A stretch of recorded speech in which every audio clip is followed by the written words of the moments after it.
This is what you could say is the heart of Streetsville.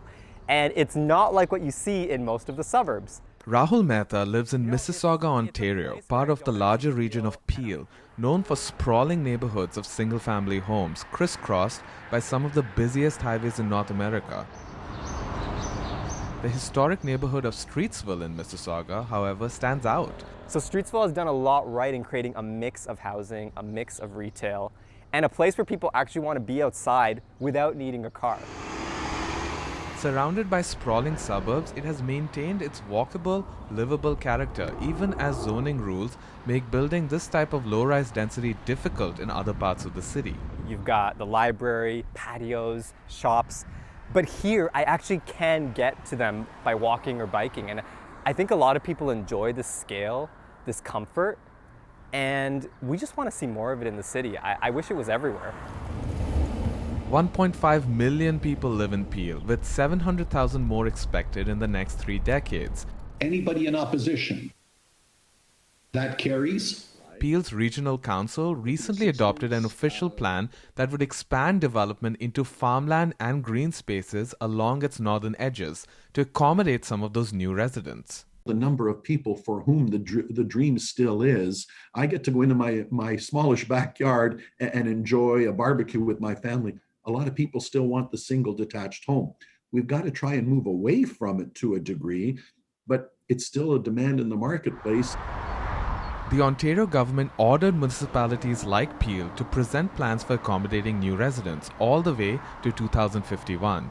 All this during a provincial election campaign where the incumbent Progressive Conservative Party is running on a platform that includes building a highly contentious highway through the suburbs of Toronto, including Peel. We are going to build the 413, the Bradford bypass, and many other highways. Thank you very much, Mr. Ford.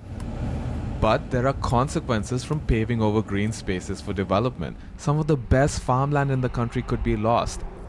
And conservation areas like this one, in the central part of Peel, will be threatened along with the crucial ecosystem services they provide, habitats for endangered species, and permeable land that can absorb water and prevent floods. By keeping development within our existing settlement area boundaries, keeping the headwaters of our streams off limit for development, we're protecting ourselves from flooding down the road.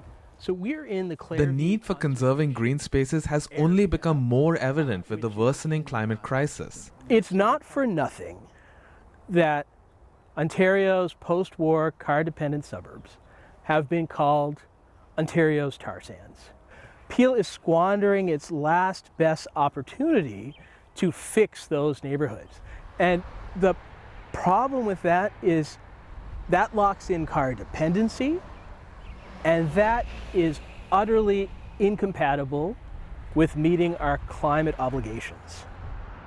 Urban researchers argue there's still room to grow within existing boundaries in the Toronto area. After all, Mississauga only has a density of 2,400 people per square kilometer. By comparison, the city of Toronto has 4,400 people per square kilometer, while cities abroad that Canadians love to visit have densities many times that. So this strip is really great for local businesses. Here in Kensington Market, a busy neighborhood in downtown Toronto, there's a taste of that density. This weaving of people, bikes, and cars. You know, there's lots of different local businesses that are quite unique to the market and unique to the city. There's such a variety of different types of homes, like a lot of it is low rise. Everything kind of spills onto the street in Kensington, which is something that we don't see a lot in North America, but we see a lot of it in Europe and European cities, and that's why we love those European cities, right? That's what draws us to them. And so Kensington kind of gives you a little taste of what that is. Ontario's election is on June 2nd, with the province having final say over urban plans. The outcome of this election will have a lasting impact on Ontario's environmental commitments and the kinds of neighborhoods millions of people live in. Inayat Singh, CBC News, Toronto.